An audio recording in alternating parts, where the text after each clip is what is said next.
didn't think I was going to be so emotional. This is so beautiful. Oh my goodness. So I've written this speech like 6 times. I really wanted you guys to know how much it means to me. And I'm going to do my best to read it, so bear with me so that I'll cry more. Ladies and gentlemen, thank you very much for honoring my work in this very special way. It is always both encouraging and humbling to be recognized for one's accomplishments. This recognition from the MacArthur Foundation is important to me because it involves so many people who will always have a special place in my heart. I feel like this award isn't just for me. It's a tribute to all of the great people in Washington that I have been so blessed to work with. Many of you know I and others like me have had a challenging journey through our youth. And these challenges continue today and every day.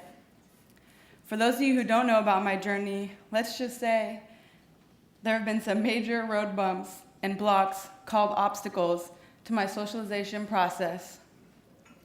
Realizing that education was to be my escape, not only from my past, but what the future would hold for me. Should I return back to my former life and family, I made the decision to make a change. I earned my high school diploma and started taking college classes online while I was incarcerated. I moved to Spokane to serve the last year of my sentence in a group home, kind of like foster home. There, I completed my associate's degree at Spokane Community College while working multiple minimum wage jobs. In 2010, I completed my bachelor's degree in criminal justice at Washington State University, where I worked through school as a dorm assistant and an undergraduate research assistant for my first job with Models for Change. Since college, I've worked with other youth justice advocates to modify Washington's laws regarding the conditional sealing of juvenile felony records and to reduce the barriers for sealing juvenile misdemeanors, gross misdemeanors, and felony adjudications. These changes in the law did not take place in time to help me get a fresh start.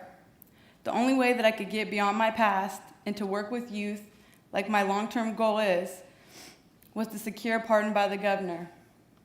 After appearing before the Pardons and Parole Board on September 9th, 2010, those wonderful people unanimously recommended to Governor Gregoire that I receive a full and unconditional pardon.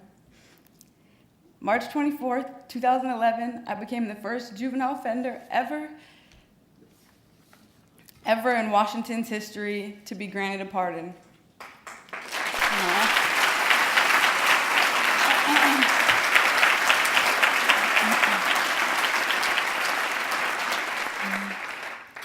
Models for Change partners in Washington State had a major role in that accomplishment, and I shall forever be grateful for their help. I have chosen to do youth advocacy work both to help myself overcome my past and also to help others. Let's try that again. I have chosen to do youth advocacy work both to help myself overcome my past and also to help others in comparable situations who are striving to rise above their mistakes of their youth. I have found that there are many youth in our systems of care who are striving to become productive members and become productive and to be able to be contributing members to communities and reach out by mentoring others like themselves. Kids who made bad mistakes at tender ages should not have to pay the price of these mistakes repeatedly for the rest of their lives when they are able to turn around and have a better future.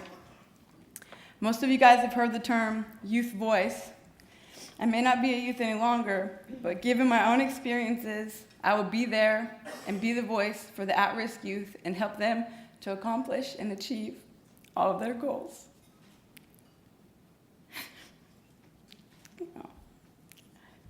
This part was supposed to be really good.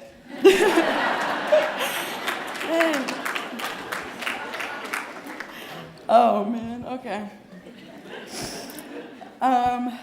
I hope that you're listening to me today, here in our nation's capital, and devote some of your time and resources to this effort to put a human face on the tragedy of those redeemable lives that are lost in the excessively punitive juvenile justice system. In our great country, our country founded on people starting over and given a second chance to better themselves without judgment. Can't we give that same chance to our children? Ultimately,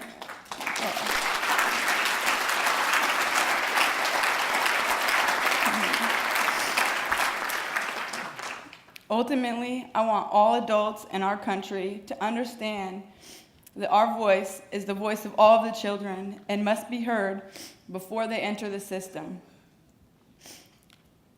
Once that voice is heard, we must never stop speaking up for all of our children whose life journey is burdened by the absence of a loving environment. Our health and the health of our families, community, and country will be severely undermined if we continue to leave the juvenile justice system the way that it's always been. Thank you for being the voice that serves our children and for listening to my story and passion, and finally, for honoring my efforts with this precious award from the MacArthur Foundation. And that was all I wrote so that I would have cried. But I wanted to say that this, oh man. I can't wait to go back and take this to the institution and show them that they can all get there and they can do it, and to love on them and care for them and help guide them and give them support. And I want to say thank you so much to the MacArthur Foundation and all of the wonderful people in Washington that allowed me to be part of your Jiden group and the Mental Health Network, and really took me in as your own and made me feel like part of the team. So thank you guys so much.